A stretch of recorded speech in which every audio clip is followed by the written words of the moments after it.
Sarah pulled the microphone from its foam casing, the metal heavy and cold in her palm. She connected the cable, watched the interface light pulse, and turned the gain knob until the red indicator flickered in time with her breath. She reached for a wooden hairbrush on her desk. With a steady hand, she tapped her fingernails against the bristles. The sound hit her headphones instantly sharp, rhythmic, and impossibly clear. She tapped again, varying the pressure, listening to the wood resonate. She recorded for 10 minutes, refining the cadence until the audio felt perfect. She transferred the file to her computer and hovered over the upload button. Her pulse quickened. She clicked. Within minutes, the first notification pinged, then another. By the time she refreshed the page, a dozen users had requested more, praising the clarity of the sound. She leaned back, the headphones still pressing against her ears. The silence of the house had been replaced by a new, focused purpose. She reached for the hairbrush again, ready to record the next sequence. The feedback loop was immediate. Every time she posted, the subscriber count climbed, turning her bedroom into a laboratory of sound. Sarah began scouring local thrift stores, ignoring the dust and clutter to focus on the potential of objects. She hauled home bamboo sticks, silk scarves, and vintage glass bottles, testing each for its unique acoustic signature.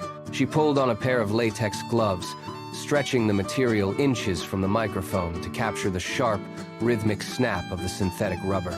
She moved to a binaural setup, whispering into the left channel, then slowly shifting her head to the right, creating a sense of movement.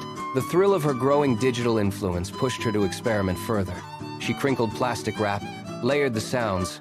Each new upload brought a wave of notifications, a digital tide that validated her obsession.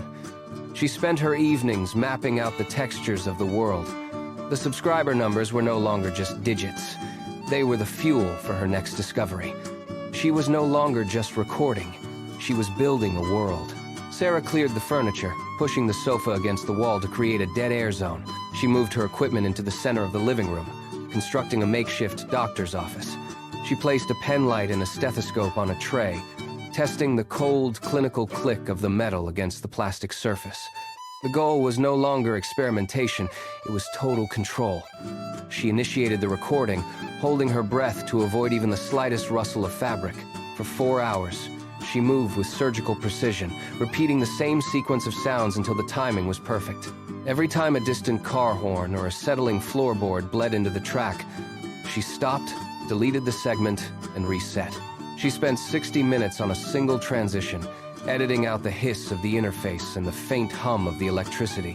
When the final edit was rendered, she did not smile. She simply clicked publish, her hands steady and cold. The progress bar finished. She hit publish.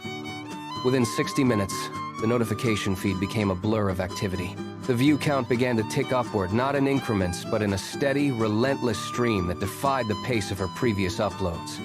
She sat in her chair, watching the numbers climb. But the digital success felt distant, almost secondary.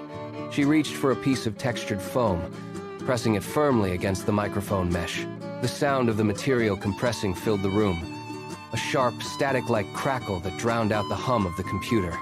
The world outside the studio walls, the street noise, the passage of time, the demands of daily life faded into a dull, irrelevant hum. She was no longer a creator interacting with an audience. She was a conduit for the sound itself. She adjusted the gain.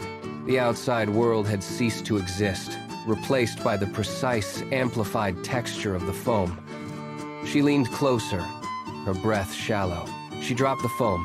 Her hand moved to the heavy metal chain resting on the desk.